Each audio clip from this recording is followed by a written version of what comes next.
call the Audit Committee of the Board of Investments to order. Members present are Mark Berry, Maggie Peterson, Dwayne Iverson, Porter Bennett, and Dan Trost. We have a full vote.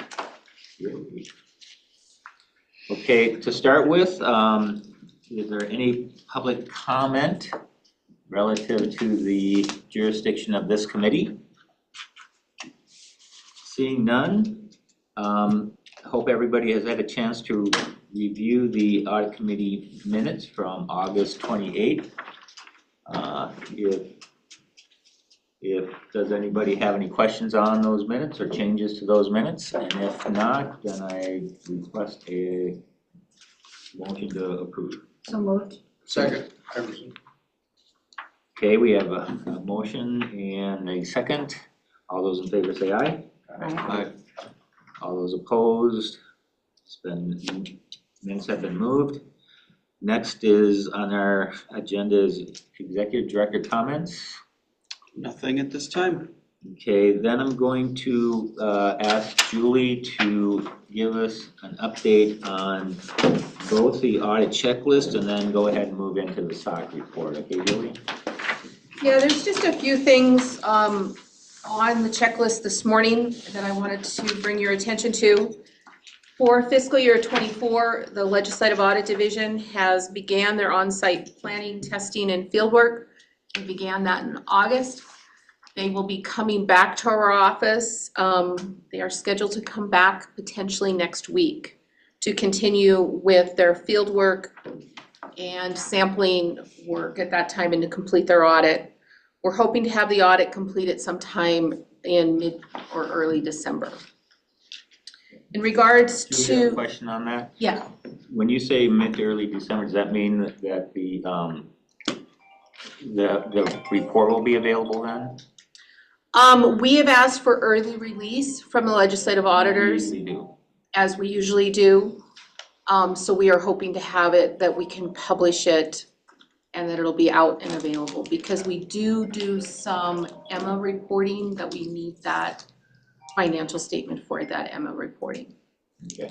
We will likely need a quick special board meeting to adopt those financials as final and complete. Prior to the end of the year. Prior to the end of the year. Our last meeting's November 21st. We won't make that deadline.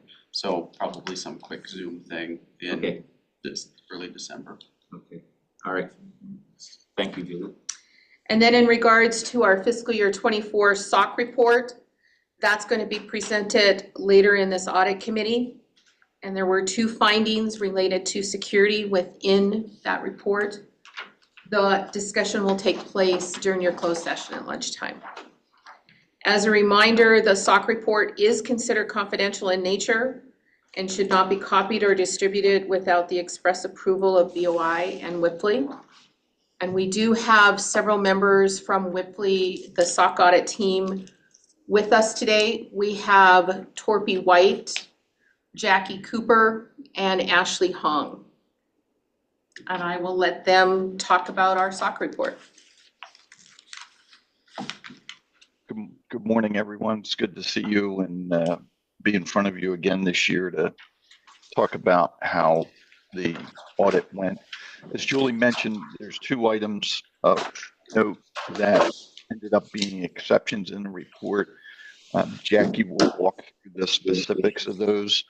I would not be alarmed.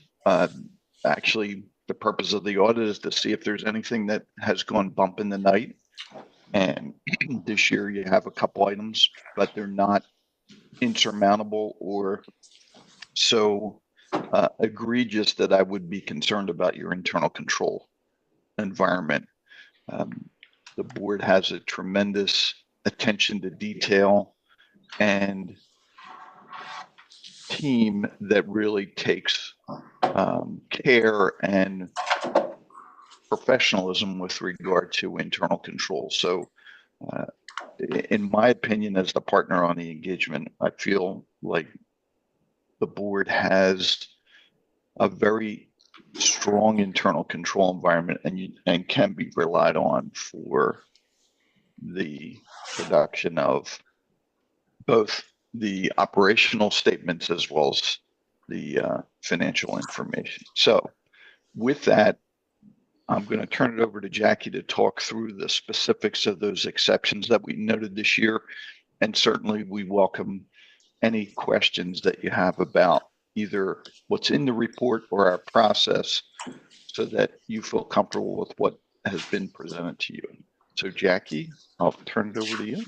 Thanks, Torby, and hello, everyone. So Torby and Julie are right. There were 2 exceptions this year. I would say it was more one exception that hit 2 controls. And so the root of it is that there's controls within the Board of Investments that are related to who has access to different types of documents, right? Like some things should only be accessed by certain groups of people, whether within the board or within the state. Like there should be access restrictions as to who can see those items. And so the board converted a lot of those file shares that they had over the years onto Teams channels as the approved an approved method of storing documentation. And during the audit, during our walkthrough process, we asked to say, how, show us the location that files are stored. Can you show us that it's locked and who is it restricted to? And so during the audit, there was some channels that were unlocked, meaning that it wasn't restricted to a specific subset of people from a technical perspective. And through conversations and investigating the why and how it happened and all of that, Julie and Dan and the board communicated with us that there were definitely some changes within SITSD to the way they were handling Teams channels and whether they were public or private, and that affected some of BOI's channels. And so there was a lot of conversation around the time that we did walkthroughs with SITSD to make sure they understood which channels are affected, and then to subsequently make sure that they all get appropriately locked. So our finding is to communicate and demonstrate that during the audit window, there were unlocked channels. We observed that there were unlocked channels. And so that's where the findings, like I said, it hit multiple controls, but it's the same finding ended up occurring. So I'll Can I pause ask a there. question, Jackie? Absolutely.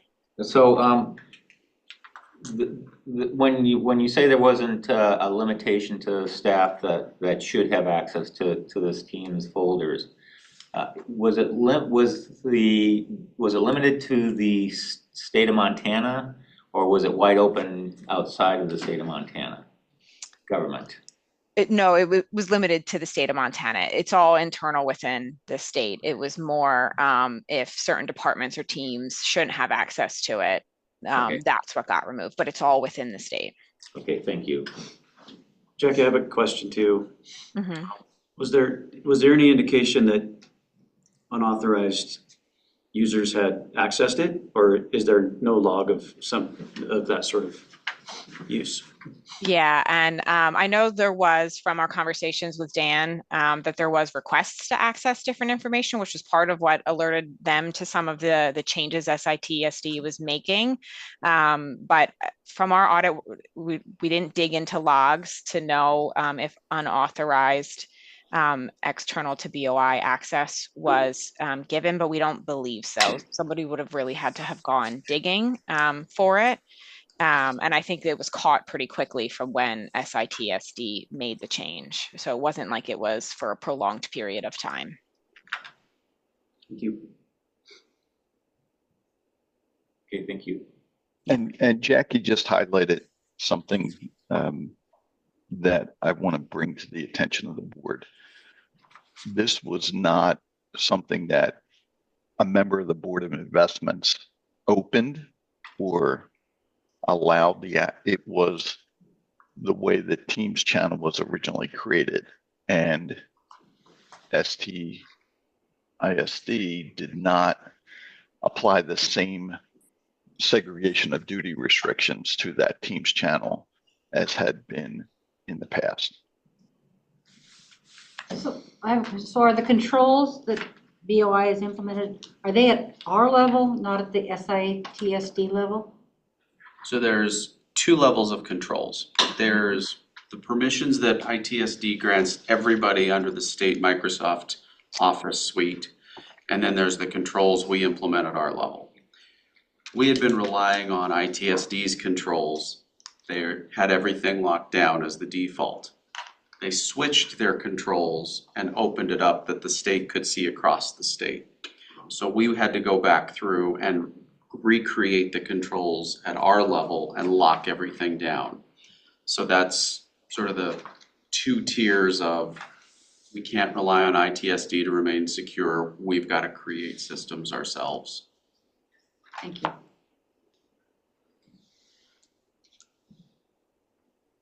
Then maybe quickly to Dan's point, the only information we know was requested was STIP client balances.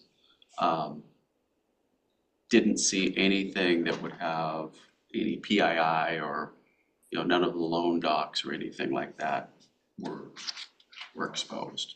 But it was one of those like, you're all fighting with the local governments and now you want to see their STIP balances. That's probably not a good thing for us to be showing. Right. So, Any page other 50 questions? has the board's, has your team's staff's response. It's cured, and we'll look to Whippley to follow up on it next fiscal year and make sure that not only is it better, but. And I have a question for Whippley. Did you come back and check on the actions that the board took to make sure that they had secured this?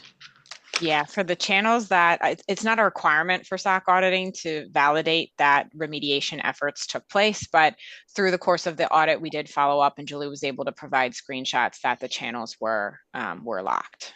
Okay. All right. So do I understand that right, that as of now, this problem has been solved? Yes, And it was the review correct. at the end of next year will just be to make sure it's resolved? make sure that all the controls are still in place. And actually, we're gonna go beyond the remedy that's outlined in here, and I'll talk about that later. Okay. So just in general, not anything that rose to the level that you would want to write about it or anything, but just to keep the board here on a high level, is there anything that the board should be looking at or concerned with or check so that would make your job easier or make our reports even better? It's a great question, and it's one that we look at every year during the planning process when we're starting to get ready to conduct each audit, because the way the AICPA has written the SOC professional standard requires us to treat each audit as if we had never done it before. Each one stands on its own, and we do our best to approach it from that perspective and sit with management and talk about what changes have taken place since last year. What things are you concerned about? Where are there new risks or threats or vulnerabilities that have presented themselves since last year? We take that information back internally and then craft our audit plan around whether any of those items have risen to the level of scrutiny that we want to perform and dig into.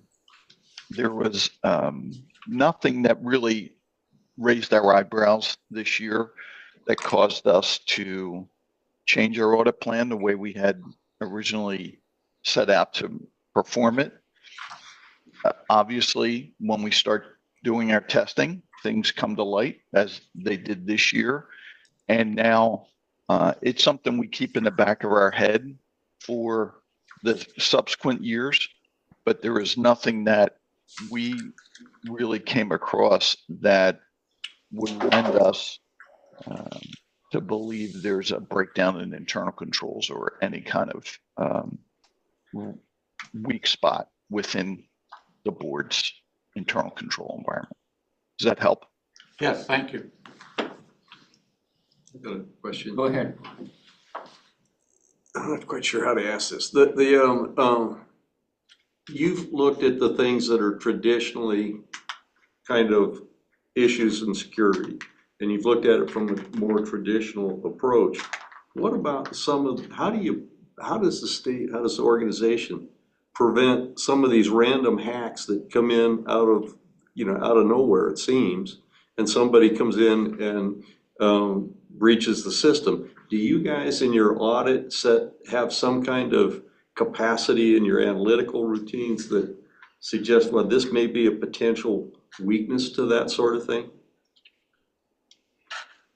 We do, from the perspective that the board is unique, and Dan highlighted this a little bit earlier, in that you've got ITSD, who really is the manager of all things IT, and then below their management level, the board has their own set of controls.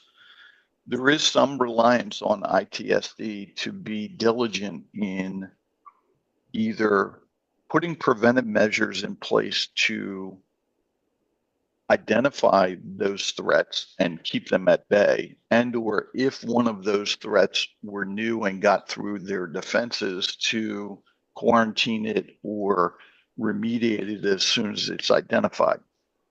That being said, the risk is always there. I don't know that there's any organization that is able to prevent and detect every single threat, but there is something that we keep in the back of our mind because it's always present. And there's cottage industries around the whole world that their sole business is to try to hack into whatever computer system they can. It's agnostic to them. They don't care whether it's MBOI or it's the state of Montana or it's Whiffley or it's Torpy's personal computer. They're just trying to get into anything they can and see what they can mine. So it's something that is always prevalent. We do, as we go through our normal busy season, then we have training that we do for all of our staff in the spring, where we talk about what are the emerging threats that exist out in the world. What kinds of things are we going to change within our testing scenarios to make sure that we're testing for those? What kinds of things do we need to communicate with clients about to make sure that either they're aware of these items or find out whether they've already put defenses in place? So I can't necessarily tell you there's anything specific that I would point to, but it's something that we're always attuned to. Yeah, and Help. I was gonna say, I would just add a little bit to that, in that Torpy's right, SITSD is sort of that middleman for security for the board. And when it comes to someone trying to, hack the network, or like those type of terms that you end up hearing, breach the system. But the other component of it to consider is the human element, right? Like, one of the most significant ways that people get into systems is because somebody clicked on a phishing email. So there's plenty of training surrounding that's, whether it's LinkedIn learnings, whether it's simulated phishing attempts, that I don't know, because it's not part of the scope of a SOC 1, or it would really be on the larger states if they're doing testing and training around that. But it is something that the board could look into and evaluate whether or not that's a component for them to watch out for, especially in a financial space, making sure that everybody at the Board of Investments is aware of common phishing attempts towards your specific industry. So Julie, do you guys have any kind of, is part of the service that you provide to do the audit, if something comes up out of left field in the middle of the summer, do you notify that potentially is a threat to this? Do you get notification to the board to let them know this is an issue they need to be thinking about, rather than wait till the audit is done and then say it's an issue that you should have looked at, or something like that? No, if we're made aware of something, for instance, a couple of years, SolarWinds, the company had a major breach. We reached out to customers that we knew were using SolarWinds products to find out, number one, were you breached? Number two, if you were, what did you do to shore up your defenses and keep those breaches as contained as possible. So yes, where we feel it's appropriate and applicable to a client, we will definitely reach out in between fieldwork visits to talk through that. So Julie, okay, so relative to the hacking and all that sort of thing, because this is state government, it seems that the state agencies, and their employees, especially as Jackie said, this phishing email stuff, employees get these phishing emails all the time on a state level, so that they can try to get into state government, but we have to rely on the state level controls. And so Julie, how does the state get assurance that the state level controls are in place so that we have assurance that they're in place? And Jackie and Torpia and Ashley could certainly address some of the things that they look at, but they look at, our firewall from a state perspective and other items within our security, and they look to the setup of that. But speaking to the human part that Jackie was talking about, we as state employees here at the Board of Investments, we are required to take annual security training. There is also multiple times that ITSD throughout the year will send phishing emails that we are to respond to or not respond to. Also, as part of our Board of Investments and the controls that we have here at the Board of Investments, we go through and we have an annual confirmation that you sign the ethics statement. We also have training with our employees, and this year our training, we talked about travel, security, internal controls, and a wide variety of other topics. And so we are trying to do that training, and we do that training quite frequently. Mark, I have a question. So Julie, on that note, on my other board on Ampera, I had to go through all that cyber training with the English accent guy. Did you perfect your own English I accent? did. But it was really helpful and interesting, but why doesn't this board have to do that? You don't have state emails at this board.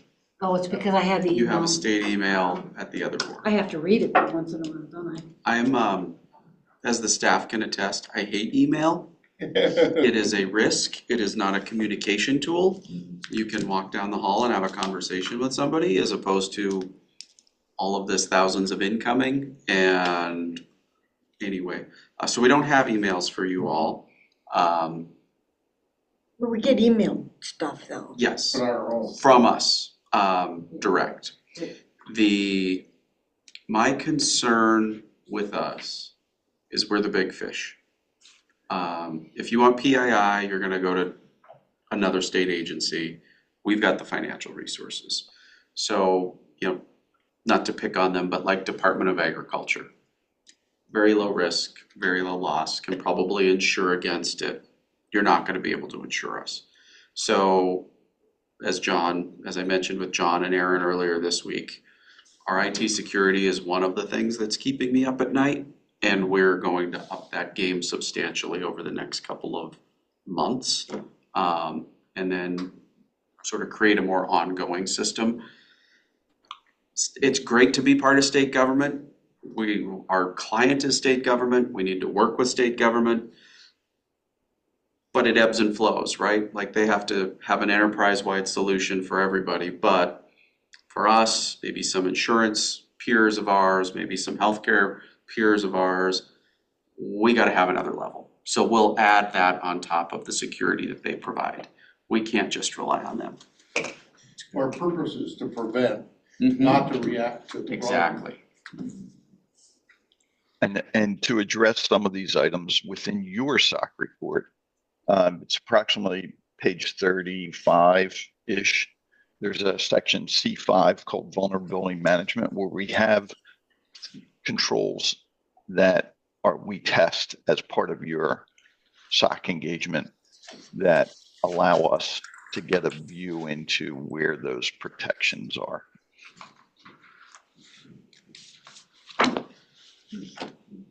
Any other questions? Well, Want to thank Whitley for the thorough report and investigation into our controls. It's a big issue, not just for us, but for everybody. But as Dan said, we're the money people, so we have a lot of risk. I think it's important that we have this review by an independent entity that will look at our controls and tell us whether we're on board. And those risks are always changing in this environment, as we all know. I mean, there's people that are dedicated to trying to get into the state government. But thank you for your report. Since this is a report that's got to go to the full board, I'm going to ask for a motion to approve the report to take to the full board from the audit committee. So moved. I'll second it.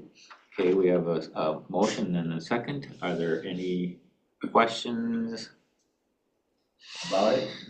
If not, I'll ask for approval. All those in favor say aye. Aye. Any opposed?